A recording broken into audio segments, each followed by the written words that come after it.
এখন সম্প্রচারিত হবে রেডিও তেহরান থেকে আজকের সর্বশেষ বিশ্ব সংবাদ। প্রথমেই সংবাদ শিরোনাম।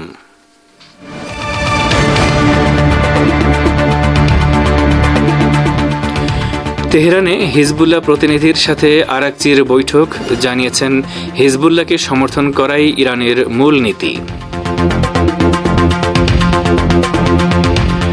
নেতানিয়াহুর বিরুদ্ধে ফুঁসে উঠেছে ইসরায়েলিরা, চলছে সাধারণ ধর্মঘট, সেনা প্রত্যাহার ছাড়া চুক্তি করবে না হামাস।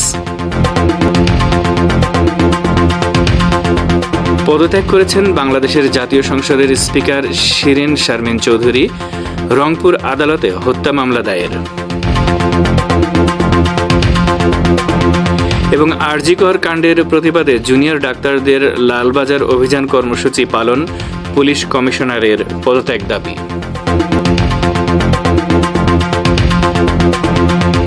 আসসালামু আলাইকুম। বিশ্ব সংবাদের গুরুত্বপূর্ণ অংশগুলো শুনলেন, এবারে বিস্তারিত। পরিবেশনায় রয়েছি রেজওয়ান হোসেন। ইসলামী প্রজাতন্ত্র ইরানের পররাষ্ট্রমন্ত্রী আব্বাস আরাকচি বলেছেন, লেবাননের ইসলামী প্রতিরোধ আন্দোলন হিজবুল্লাহর প্রতি সমর্থন অব্যাহত রাখা তেহরানের মূল নীতির অংশ। ইরানে নিযুক্ত হিজবুল্লাহর প্রতিনিধি আবদুল্লাহ সাফিউদ্দিনের সঙ্গে গতকাল এক বৈঠকে আরাকচি এই মন্তব্য করেন। তিনি প্রতিরোধ ফ্রন্ট এবং ইহুদিবাদী ইসরায়েলের দখলদারিত্বের বিরুদ্ধে আঞ্চলিক দেশগুলোর বৈধ লড়াইয়ের প্রতি ইরানের সমর্থন ব্যক্ত করেন। বৈঠকে সাফিউদ্দিন বলেন, হিজবুল্লাহ প্রধান সাইয়েদ হাসান নাসরুল্লাহ এবং অন্য কর্মকর্তারা ইরানের নতুন পররাষ্ট্রমন্ত্রী হিসেবে নিয়োগের জন্য আব্বাস আরাকচিকে অভিনন্দন জানিয়েছেন। বৈঠকে শীর্ষ ইরানি কূটনীতিক এবং হিজবুল্লাহ প্রতিনিধি এই অঞ্চলের সাম্প্রতিক পরিস্থিতি, বিশেষ করে লেবাননে ইসরায়েলের বিরুদ্ধে প্রতিরোধ ফ্রন্টের যুদ্ধ এবং গাজা উপত্যকা ও পশ্চিম তীরে চলমান ঘটনাবলী নিয়ে আলোচনা করেন। ইরানের প্রতিরক্ষা মন্ত্রী ব্রিগেডিয়ার জেনারেল আজিজ নাসিরজাদে বলেছেন, সিরিয়ার সাথে সহযোগিতা বজায় রাখা অপরিহার্য এবং এই অংশীদারিত্ব গাজা উপত্যকায় ইসরায়েলের গণহত্যামূলক যুদ্ধে পরাজয় ঘটাবে। নাসিরজাদে গতকাল সিরিয়ার প্রতিরক্ষা মন্ত্রী মেজর জেনারেল আলী মাহমুদ আব্বাসের সঙ্গে টেলিফোন আলাপের সময় এই মন্তব্য করেন। ইরানের প্রতিরক্ষামন্ত্রী গাজায় দখলদার ইসরায়েলের আক্রমণে আন্তর্জাতিক সম্প্রদায়ের নিষ্ক্রিয়তার কঠোর সমালোচনা করেন। গত 7 অক্টোবর থেকে ইসরায়েল গাজায় বর্বর আগ্রাসন ও গণহত্যা চালিয়ে আসছে, যাতে অন্তত 40,738 জন ফিলিস্তিনি শহীদ হয়েছেন, যার বেশিরভাগ নারী ও শিশু। জেনারেল নাসিরজাদে বলেন, দুর্ভাগ্যবশত আমরা ইসরায়েলি অপরাধের বিষয়ে আন্তর্জাতিক সম্প্রদায়ের কাছ থেকে যথাযথ প্রতিক্রিয়া দেখতে পাচ্ছি না।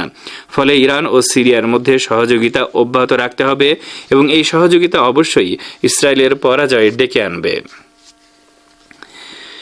ফিলিস্তিনের গাজা উপত্যকায় হামাসের হাতে বন্দীদের মুক্তি নিশ্চিত করার জন্য একটি চুক্তিতে পৌঁছানোর বিষয়ে যুদ্ধবাজ প্রধানমন্ত্রী বেনিয়ামিন নেতানিয়াহুর নেতৃত্বাধীন বর্তমান মন্ত্রিসভার উপর চাপ সৃষ্টি করতে সাধারণ ধর্মঘট শুরু হয়েছে।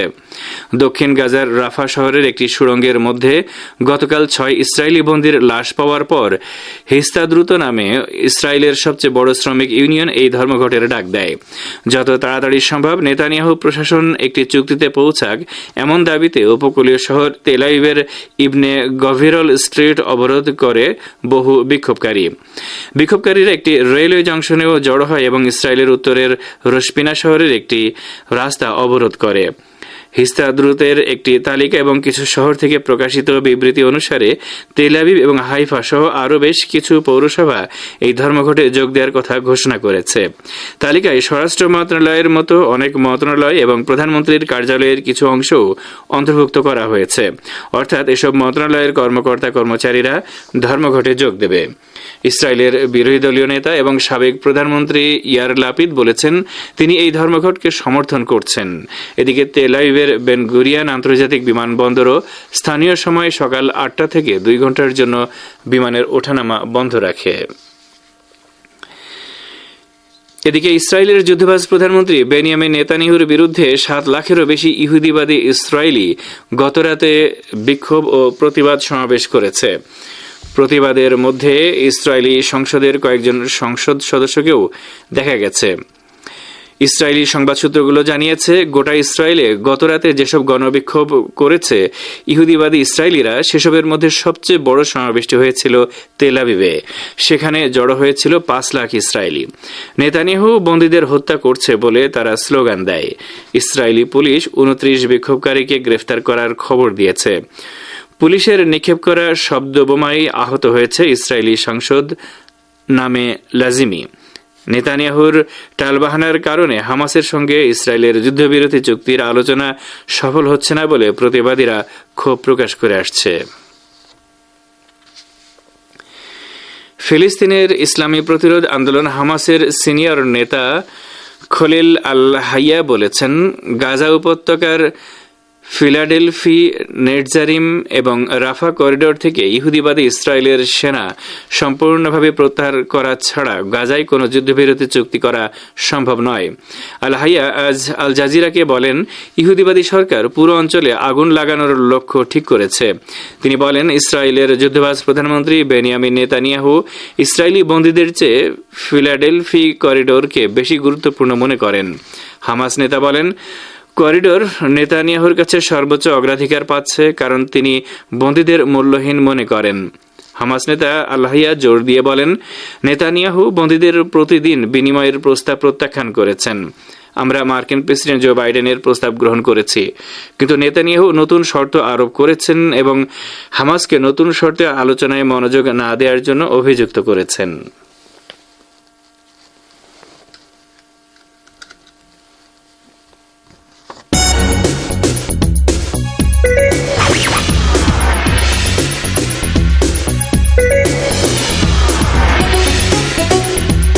রেডিও তেহরান, খবরের সঙ্গে 24 ঘন্টা।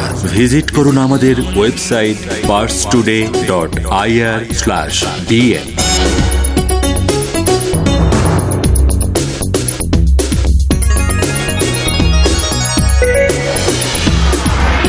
বিশ্ব সংবাদে, বাংলাদেশের জাতীয় সংসদের স্পিকার শিরিন শারমিন চৌধুরী পদত্যাগ করেছেন। শেখ হাসিনার সরকারের পতনের 27 দিনের মাথায় তিনি পদত্যাগ করলেন। আজ প্রেসিডেন্ট মোহাম্মদ শাহাবুদ্দিনের কাছে তিনি পদত্যাগপত্র জমা দিয়েছেন বলে বঙ্গভবন সূত্র নিশ্চিত করেছে। ছাত্র জনতার অভ্যুত্থানের মুখে গত 5 আগস্ট শেখ হাসিনা প্রধানমন্ত্রীর পদ থেকে পদত্যাগ করে দেশ ছাড়েন। এরপর রাষ্ট্রপতি সংসদ ভেঙে দেন।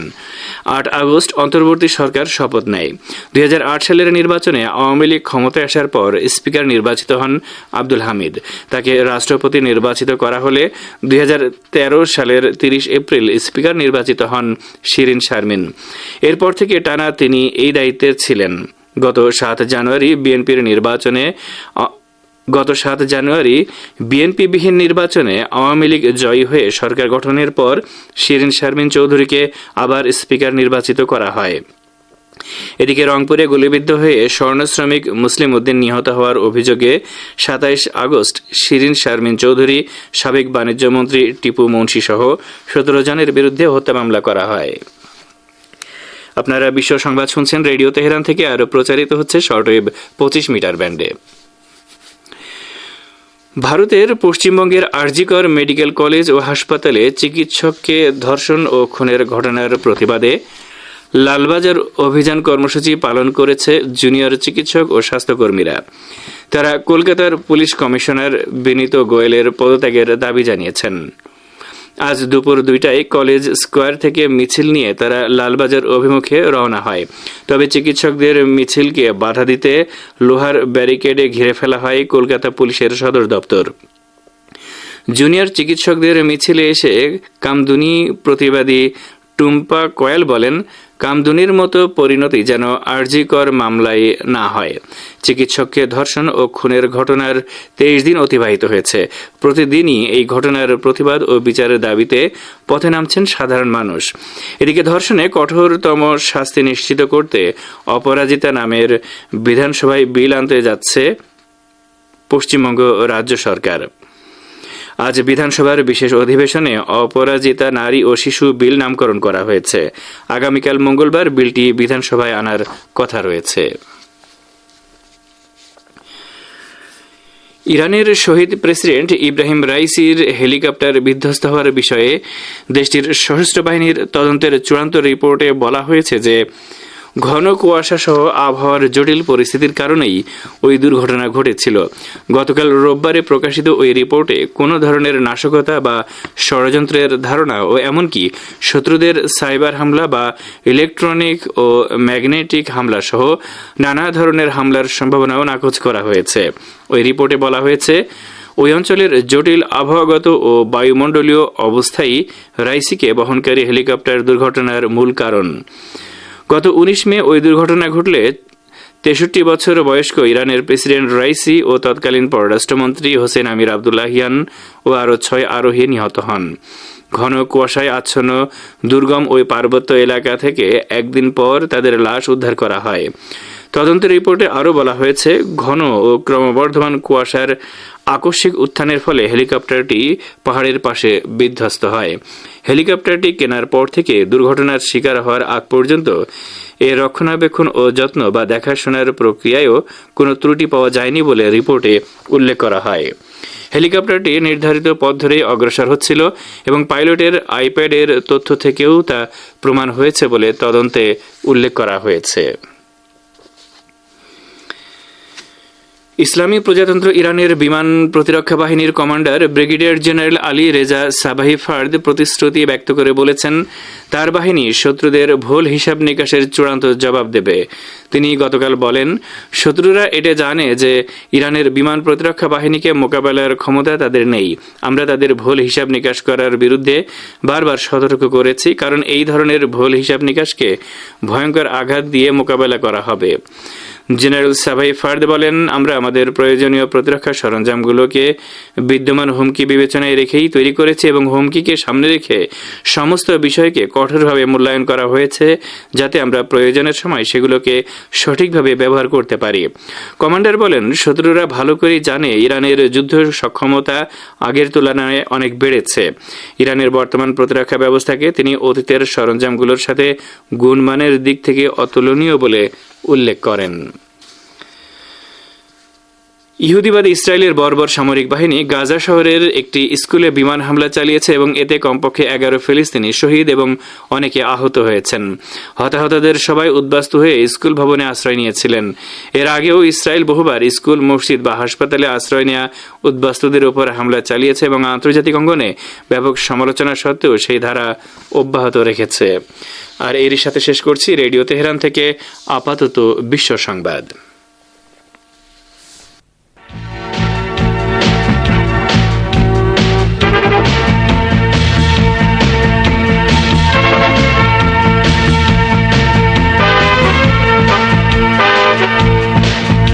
বিশ্ব সংবাদ শুনলেন রেডিও তেহরান থেকে।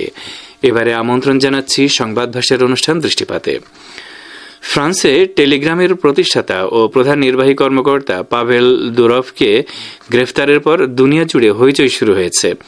এই ব্যাপারে ইরানের একজন বিশেষজ্ঞের মতামত নিয়ে এখন রয়েছে একটি প্রতিবেদন, পড়ে শোনাচ্ছি আমি রেজওয়ান হোসেন। ফ্রান্সে সোশ্যাল নেটওয়ার্ক টেলিগ্রামের প্রতিষ্ঠাতা ও প্রধান নির্বাহী কর্মকর্তা পাভেল দুরভকে গ্রেফতারের সাথে সাথে ব্যক্তি ও সামাজিক স্বাধীনতার দাবিদার পশ্চিমাদের প্রকৃত চেহারা আবার সবার সামনে প্রকাশিত হলো। ফরাসি সরকার টেলিগ্রামের প্রতিষ্ঠাতাকে মাদক ক্রয় বিক্রয়, শিশুদের ওপর যৌন নিপীড়ন এবং সন্ত্রাসবাদ বিস্তারের পরিবেশ তৈরির মতো গুরুতর অভিযোগে গ্রেফতার করেছে। পার্স টুডের মতে এই গ্রেফতারের ঘটনা দেশে বিদেশে সমালোচনার ঝড় তুলেছে। অনেকে ফরাসি সরকারের পদক্ষেপকে সমর্থন করেছে এবং ইউরোপের, বিশেষ করে ফ্রান্সের জাতীয় নিরাপত্তা রক্ষায় গ্রেফতারের প্রয়োজন ছিল বলে মনে করছে। কিন্তু অনেকে আবার এই গ্রেফতারকে ফ্রান্সের ব্যক্তি স্বাধীনতার বিরুদ্ধে অবস্থান হিসেবে দেখছে। তাদের মতে এই পদক্ষেপ প্যারিস সহ পাশ্চাত্য বিশ্ব ব্যক্তি স্বাধীনতা রক্ষার যে স্লোগান দেয় তার লঙ্ঘন। টেলিগ্রামের প্রতিষ্ঠাতাকে গ্রেফতারের ঘটনার প্রভাব ও নানা দিক এবং পাশ্চাত্যে ব্যক্তি স্বাধীনতার প্রকৃত অবস্থা নিয়ে পার্স টুডেকে দেয়ার সাক্ষাতে একথা বলেছেন ইরানের আন্তর্জাতিক সম্পর্ক বিষয়ক গবেষক ডক্টর রহমান কাহারেমনপুর। এই আন্তর্জাতিক সম্পর্ক বিষয়ক গবেষক মনে করেন, মত প্রকাশের স্বাধীনতা এমন একটি তাত্ত্বিক ও মৌলিক বিষয় যা নিয়ে বিতর্ক সবসময় ছিল। তিনি বলেন, বাস্তবতা হলো স্বাধীনতার বিষয়ে পশ্চিমা দেশগুলো সবসময় দ্বিমুখী নীতি অবলম্বন করেছে। এবার টেলিগ্রামের সিইও কে গ্রেফতারের মধ্য দিয়ে এই দ্বিমুখী আচরণের আরেকটি দিক প্রকাশ পেয়েছে। পাশ্চাত্য বিশেষ করে ফ্রান্স যে কারণে বর্তমান সময়ে টেলিগ্রামের মালিকের বিরুদ্ধে অবস্থান নিয়েছে সে সম্পর্কে ডক্টর কাহরেমানপুর বলেছেন, আর্টিফিশিয়াল ইন্টেলিজেন্স বা কৃত্রিম বুদ্ধিমত্তার আগমনের একই সাথে টেলিগ্রাম সহ অন্যান্য সামাজিক যোগাযোগ নেটওয়ার্কগুলোর সংবেদনশীলতা বহুগুণে বৃদ্ধি পেয়েছে এবং এর ব্যবহারকারীদের আরও বেশি তথ্য সংগ্রহের সুযোগ এনে দিয়েছে। প্রকৃতপক্ষে সামাজিক যোগাযোগ নেটওয়ার্কগুলোর মালিকদের লক্ষ্য হলো আরও বেশি ব্যবহারকারীকে আকৃষ্ট করা, যাতে তারা আরও বিজ্ঞাপন পেতে পারে এবং তাদের আর্থিক ভিত্তি শক্তিশালী করে বিভিন্ন ক্ষেত্রে একচেটিয়া আধিপত্য বা প্রভাব গড়ে তুলতে পারে। কিন্তু তাদের এই টার্গেট পাশ্চাত্যের রাষ্ট্রনায়কদের ইচ্ছার বিরোধী। আরেকটি সমস্যা হচ্ছে বিশ্বজুড়ে টেলিগ্রাম সহ ভার্চুয়াল নেটওয়ার্কগুলো ব্যবহারকারীদের ব্যাপক ও অনিয়ন্ত্রিত সুযোগ সুবিধা, যার কারণে পশ্চিমা সরকারগুলোর মধ্যে এসবের ব্যবহারকারীদের ব্যাপারে সংবেদনশীলতা বৃদ্ধি পেয়েছে। কেননা ভার্চুয়াল নেটওয়ার্কগুলো ব্যবহারকারীরা এখন কোনো দুশ্চিন্তা ছাড়াই বিশ্বব্যাপী তাদের তথ্য প্রকাশ করতে পারছে। এই বিষয়টি অনেক সরকারের জন্য একটি রেড লাইন। প্রকৃতপক্ষে এই প্ল্যাটফর্মগুলোর কারণে সরকারগুলো আজ সহজে বিভিন্ন বিষয়ে কথা বলতে পারছে না এবং বহু বিষয়ের উপর কোনো নিয়ন্ত্রণ রাখতে পারছে না। ইরানের এই আন্তর্জাতিক সম্পর্ক বিষয়ক বিশেষজ্ঞ ব্যক্তি স্বাধীনতার ব্যাপারে পশ্চিমা বিশেষ করে ফ্রান্সের দ্বৈত আচরণের উদাহরণ সম্পর্কে বলেছেন, ফ্রান্সে বোরকা বা হিজাব মহিলাদের জন্য নিষিদ্ধ, অথচ স্বাধীনতার মৌলিক নীতিতে শালীন পোশাক পরার অধিকার মানুষের রয়েছে। তাই এই নিষেধাজ্ঞা কি স্বাধীনতার লঙ্ঘন নয়? আরেকটি উদাহরণ হিসেবে মুসলিম বিদ্বেষী ফরাসি ব্যঙ্গাত্মক সাপ্তাহিক ম্যাগাজিন চার্লি হেবদোর কথা উল্লেখ করা যায়। ফ্রান্সে বিপুল সংখ্যক মুসলমান বসবাস করলেও বহুবার মুসলমানদের ধর্মীয় অনুভূতিতে আঘাত করেছে সাপ্তাহিক ম্যাগাজিন চার্লি হেবদো, কিন্তু তখন এই ম্যাগাজিনের বিরুদ্ধে কোনো ব্যবস্থা নেওয়া হয়নি, বরং বাক স্বাধীনতার কথা বলে তাদেরকে ন্যায্যতা দিয়েছে ফরাসি সরকার। প্রকৃতপক্ষে বিভিন্ন ক্ষেত্রে পশ্চিমা দেশগুলোর এই দ্বৈত আচরণগুলো সবসময় লক্ষ্য করা গেছে। মত প্রকাশের স্বাধীনতার ক্ষেত্রে পশ্চিমা সরকারগুলোর এই দ্বিমুখী দৃষ্টিভঙ্গি সম্পর্কে কাহরেমানপুর বলেছেন, পশ্চিমা দেশগুলো একদিকে সামাজিক যোগাযোগ মাধ্যমগুলোকে জনকল্যাণ বলছে, আবার যা কিছু সরকারের জন্য ক্ষতিকর সেগুলোর বিরুদ্ধে তারা ব্যবস্থা নিচ্ছে। এতক্ষণ যারা আমাদের সংবাদটি শুনলেন সবাইকে অসংখ্য ধন্যবাদ। আমাদের নিয়মিত ভিউয়ার যারা আছেন তাদের 82% ভিউয়ার্স এখনও আমাদের চ্যানেলটি সাবস্ক্রাইব করেননি। সো যারা আমাদের চ্যানেলটি এখনও সাবস্ক্রাইব করেননি দয়া করে সাবস্ক্রাইব করে দিন এবং নিয়মিত আমাদের পাশে থাকবেন আশা করি। ধন্যবাদ সবাইকে।